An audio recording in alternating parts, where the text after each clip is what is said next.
Okay, it's fine. We're just gonna burn the fucking crops. Fuck it. Let everybody starve.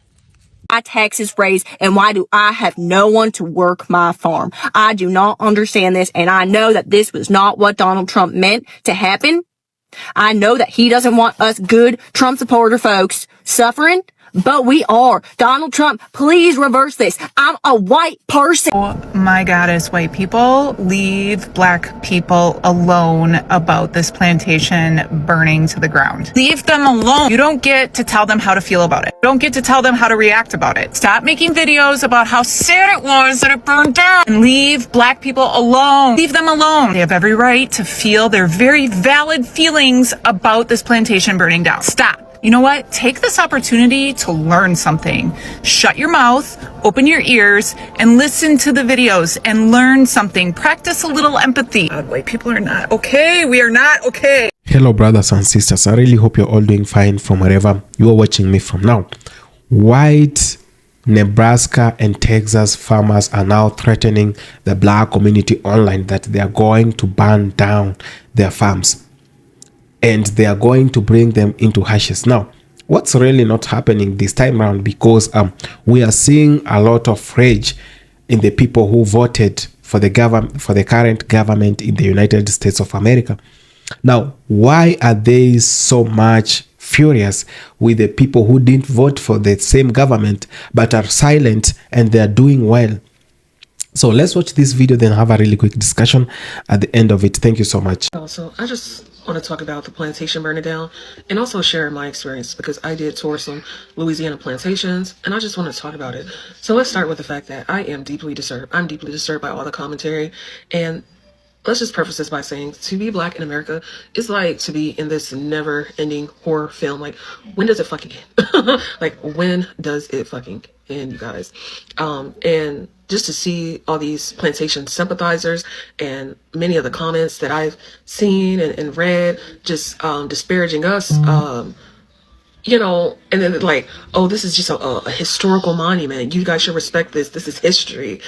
This is architecture. So like the valuing of architecture and property over people, like, sounds about white, right? And I've just concluded that whiteness within itself, and those who subscribe to it, which is most of white people, it is a mental and cultural fucking psychosis. Like, they are fucking literally insane. And then to add insult to injury, these people are our colleagues. They are our superiors. They make important decisions on behalf of government and politics. Whiteness is not only detrimental to us and everybody, it's detrimental to white people themselves. It's detrimental to people. It's detrimental to nature. Like, whiteness is this is like, I don't know, like, it's just giving, I don't know, y'all. I don't even know how to describe it, because any word that I use will be a literal understatement. Okay.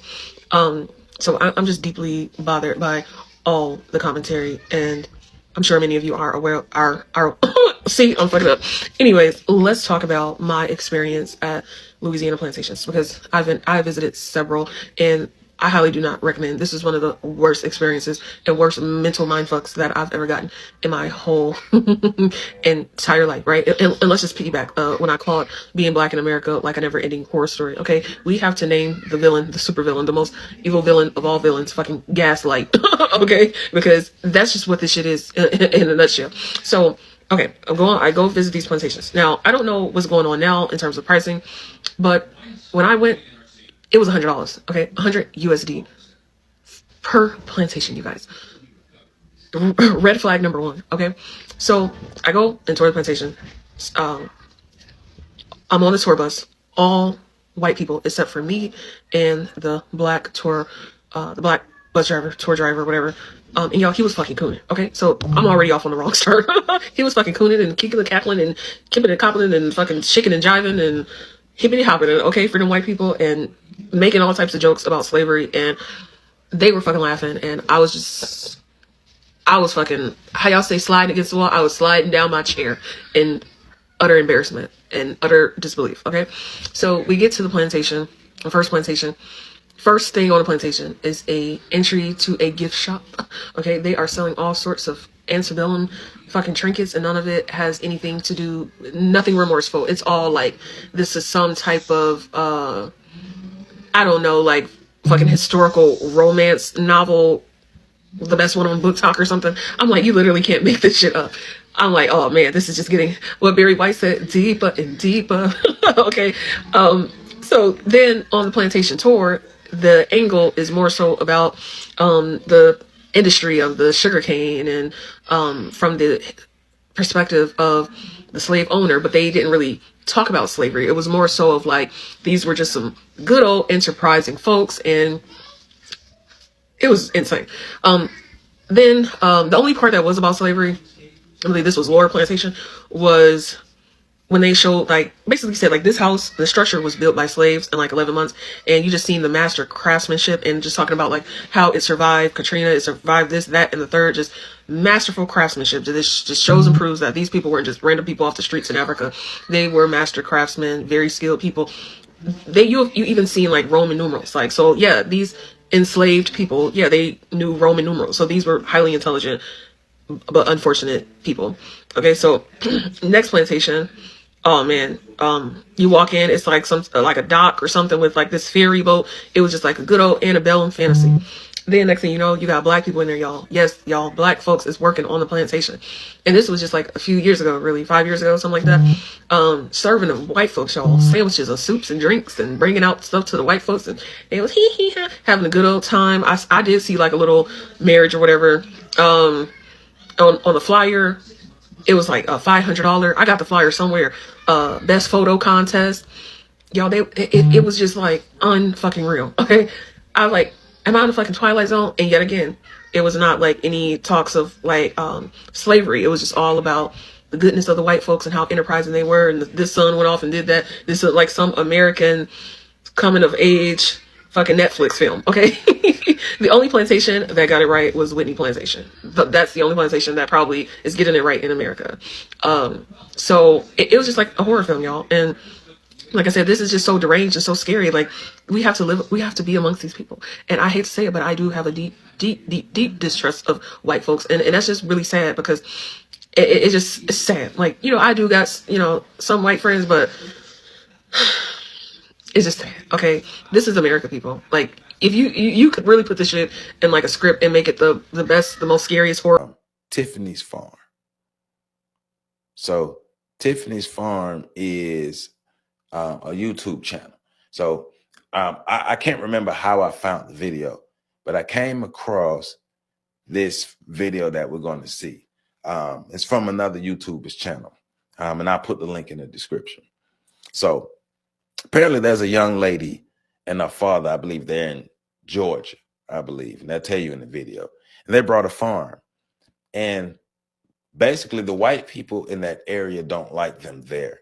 And the white people are doing any and everything to run them out of the area, including burning, literally burning their farm.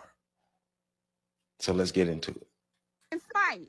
I don't care what you have to say. I have evidence. You nasty person.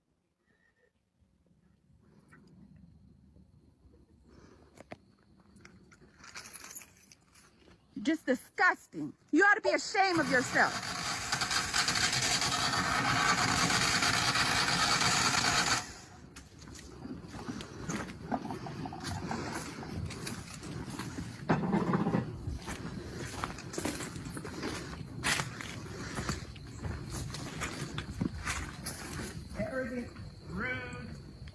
You can call me whatever you want. I know what you are, and everybody in this neighborhood knows what you are.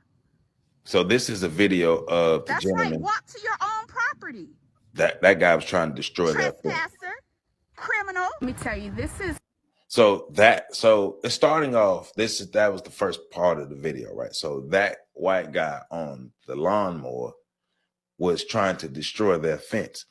They have a defined outline property line, and the people in the area, like I say, they want the land. They don't want them there, and they're trying to do everything to destroy everything they have. So even the fences, they're trying to destroy a property line or push back property lines to say that it's there so they can even take part of their property. And so now That's how the video opened up, like I say, with that guy trying to destroy that fence. So now they're going to get into the burning of their farm. So I know I was talking about, the Latino vote before. The Viva vote for Donald Trump. Okay, well, let's get on to the white folks. The white farmers. So, word is out now that the white farmers voted for Donald Trump because they thought they were going to get Black Americans in the fields. Because they also thought Black folks did not have jobs.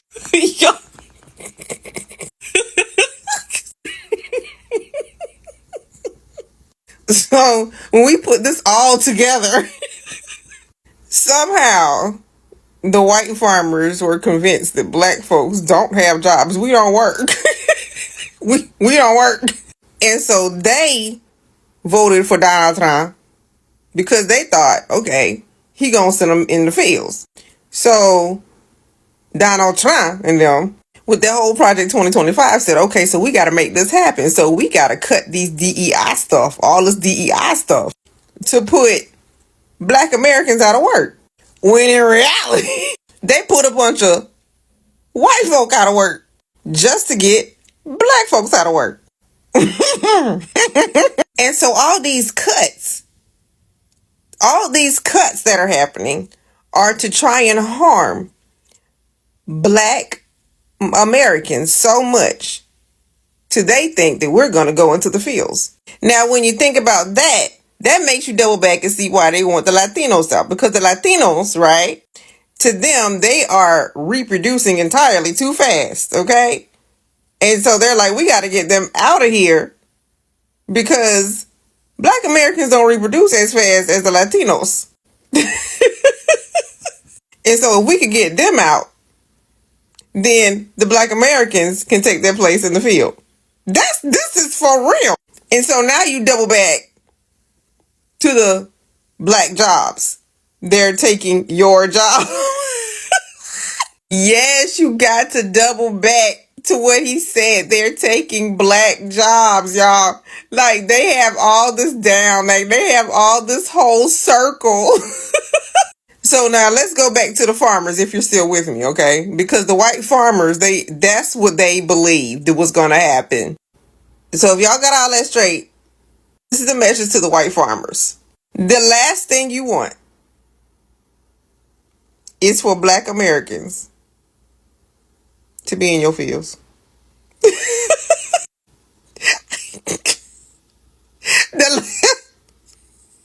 Don't let the devil fool you. As a matter of fact, you might want to let the devil fool you to see what's going to happen. Well, I'm trying to tell you, the last thing you ever going to want is Black Americans in your fields. Nah, I'm gonna let you fill in the blank on that one. And this goes to show that they will go to any lengths. Remember I said that, first of all, we had the Latinos, some Latinos, not all of them, just them Cuban ones, talk about you're next, right? To Black Americans. So they thought we was immigrants, okay? And so now we have the white farmers who are still living in the 1700s, thinking back to glory days, quote unquote. They thought with their vote, we were going to the fields. So you got one group thinking they gonna kick us out of here, and you got another group of people thinking that we going to the fields. Now this right here is a real mental problem because people are literally stuck. I'm telling y'all, people are stuck in the 1700s when they think about Black Americans, okay? I'm telling you, their thought process, they sit around probably campgrounds and picnics and stuff and talk about how can we make this happen? That was their heyday. I'm telling you, when that freaking plantation house burned down in Louisiana, I think, right? That was their heyday. Now, I'm trying to tell you, that was their heyday. When that plantation house down in Louisiana got torched, okay? I'm telling you, that broke them. But I just want to. You know what? I want to teach them a little bit more history. If I have your attention, right? If I have your attention, right? This is some history that a lot of people don't know. Okay, but y'all didn't know Black Americans had white servants. Y'all ain't know that. I mean, it wasn't widespread or anything like that, but we had white servants. Yeah, and they wanted to be our servants because they needed work. They were coming over from Europe. Yeah, and they were docile too. Yeah, they were docile, and Black Americans, the aristocrats, the wealthy ones, because they were wealthy ones. Okay, they had white servants.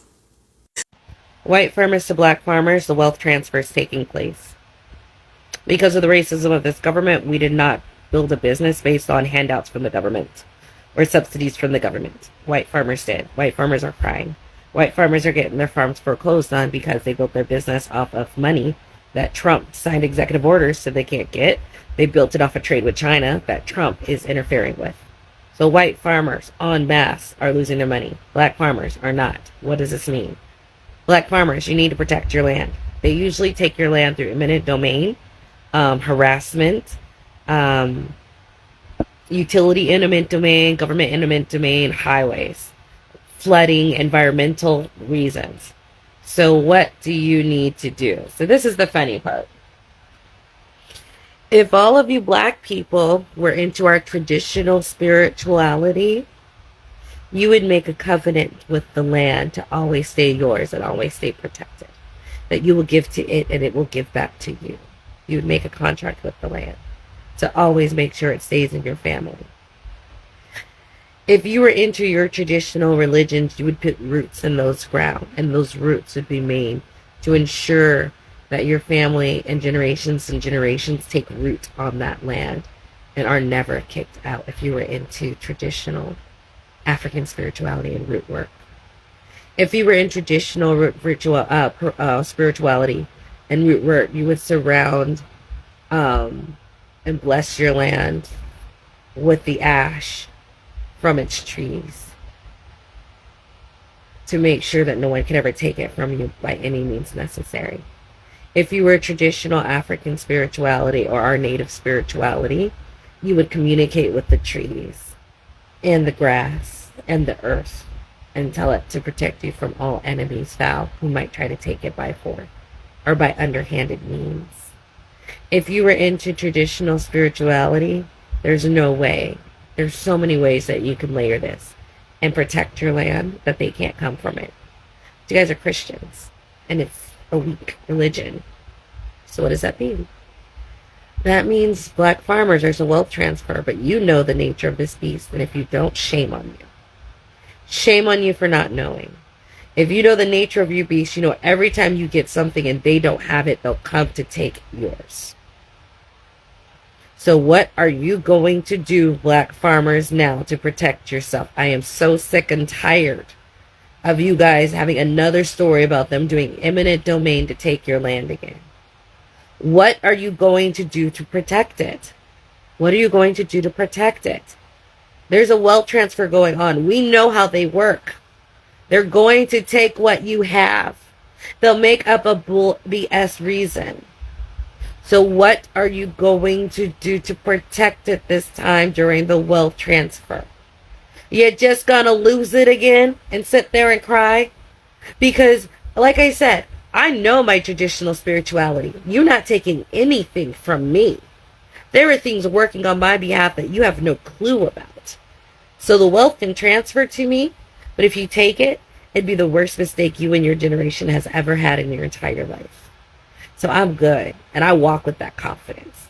Take a what? But you black farmers, you Christians with that weak religion we told you to wake up from. It doesn't teach you any of the stuff I just mentioned, did it? On how to protect yourself from these people. How to have the land so happy and so loving towards you. It would do anything to make sure it stays in your family for generations. Right? The Bible don't teach you that, does it? Does it? So, black farmers with this wealth transfer, You know the nature of this beast, and if you don't, like I said, shame on you for not knowing. Shame on you for not knowing. So what are you doing right now during this wealth transfer? To protect your land. And are you finally going to start working with traditional spirituality? That can make or break it. What are you doing to protect yourself? Are you acting like these people don't deliberately set out? Hey, one more thing about that farm thing. Those farmers complaining about uh, how the Trump's trade war is hurting farms. And not just China, even though China no longer buys U.S. beef, that's gone to Brazil. They no longer buy U.S. soybeans. They don't buy a bunch of other agricultural products from us because they can source them elsewhere. And these farmers are all over these apps whining and crying that they didn't think it would hurt them. And please, Mr. Trump, I voted for you 3 times and all this kind of bootlicking kind of BS. The other thing about that is, like I said in my other video, excuse me, there's a particular relationship, black people and farms in this country, and you know exactly what I'm talking about. The other thing is, do you remember during the Biden-Harris administration, their administration worked out a settlement with black farmers to pay them back pay for excluding them from bailout money that they were entitled to. The money only went to white farmers, and so black farmers, that's the way it is in this country, had to sue to get their fair share, and after years of court wrangling in the courts and everything, it was finally settled and black farmers were going to get their due. Sorry, my allergies. And you know why they didn't get their due? Sorry about that. Because white farmers sued to block the government settlement that they had made with black farmers. And white farmers sued saying that the white farmers, were being discriminated against for not getting some of the black settlement money. The black settlement money was because only white farmers got some of the initial bailout money, not black farmers.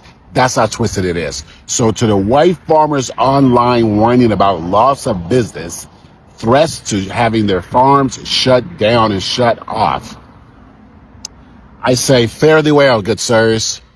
Fare thee well. You got what you got. You get what you get. You don't pitch a fit. You voted for Donald Trump, and you know what? He is working you over because... Hello brothers and sisters, I really hope you're all doing fine from wherever you are watching me from now. I've been seeing a lot of videos circulating on social media about white American MAGA farmers trying to say that they can bring down the black farmers.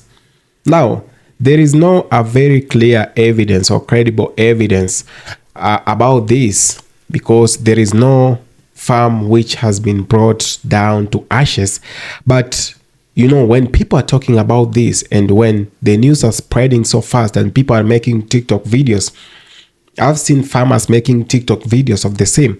This is very dangerous, and there is something we really need to address from the historical and social context of all this is whatever is happening at the moment. Now, we've been seeing how MAGA supporters have been crying out lately, and they have been regretting their vote for Donald Trump. They've been regretting their vote for the Republicans, because they really hoped that the Republicans will change the laws around. They hoped that the Republicans were going to make America great again and make things better. Now, because people were also crying during the time when Democrats were in power, I really do not agree with the fact that the political class can change the way things work. Now, we need to understand that we are the change that we need. We are the change that we always talk about. And the only time we should realize that no politicians or no political class has your interest at heart is when they get to power. They always campaign until you give them real power. And this has always happened. And we do not learn as the people, that we've always made the same mistakes. We've always been voting while angry, voting with emotions. And for this one reason, we ain't having a very good life. We ain't having some good policies being implemented. They say A and do B.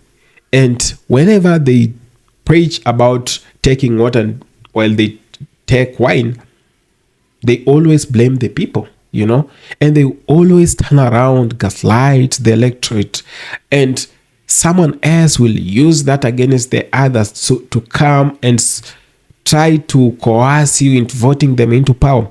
Now, I've been seeing a lot of people trying to argue out that there is a political backlash and equity programs between the white farmers and the black farmers. Now, the question is, brothers and sisters, do you vote someone, then complain to the other because you feel they are not being affected? After voting someone and he performs terribly, do you blame your brother who voted against the same person? Now, I feel like this is the time we should feel the pain of making poor decisions. We should feel the pain of not doing things which are right, because it is through pain that we come to learn. It is through making mistakes that we come to learn the hard way. I'm very, very sad to see videos being made about black farmers, about the black nurses. It is the other day we saw brothers, a white brother trying to talk about the black nurses to come and work or come and help them pick blueberries back in Nebraska and in Texas. Are we really serious about these things? Do we vote later on to complain to someone that we voted yes, but this is not whatever we wanted, and things are so bad on our side, so will you please join us? And when someone fails to join you, then it becomes a problem in that you're calling them names, and you're trying to threaten them. It is so sad to see someone trying to threaten the other just because they are not doing whatever they want them to do. We live in a society full of ideologies, different ideologies. I do not have to reason the same way you reason. I do not have to vote the same way you vote. Your vote is not my vote. Your choice is not my choice. So why do we really have a problem when a brother votes in a different way or makes a decision that is not equal to yours or that is not same to yours? We really need to understand where we are coming from as the people and where we are heading to. I'm calling out all people of the human race. I'm not just calling white or black or red Indian. I'm trying to call out all the people to realize that your decision shouldn't be blamed on someone else, and that your decision is not my responsibility if it turns out to be sour or bitter. So the moment you bring emotions, the moment you try to gaslight me, it won't sit well because I didn't help you make the decisions you made. So sometimes you need to cut the pie and enjoy the taste of the pie because you made the decision, How bitter can you be with your brother after he voted against the decision you made, of which the same decision you are complaining about? So will they or would they have helped you make that poor decision you made? No, we need just to be serious. We really need to talk about things that really affect us, not things that we've done and feel like we did it in a wrong way and we need someone else to chip in and help us rectify our own mistakes, but not in the right way, but through gaslighting them and through deceive and deceit. You're trying to play deceit games here and there. You're trying to coerce people forcefully to accept your decisions and sympathize with you and empathize with you at the same time. But you are the one responsible for all these things that are happening. I see the orange man in the White House making or signing a lot of executive orders, and I've been looking keenly on whatever is happening with our brothers and sisters in the diaspora, those in the United States of America, everything is not okay. I've been seeing a lot of bills being signed into laws, of which some of the people in the US do not even have a clear understanding of whatever is being done at the moment. This is the time you should stop ranting online and maybe, just maybe, start looking at whatever is happening to your own country. It is very good, and I really appreciate the fact that we can sit down and listen to each other and try as much as we can to rectify where we went wrong.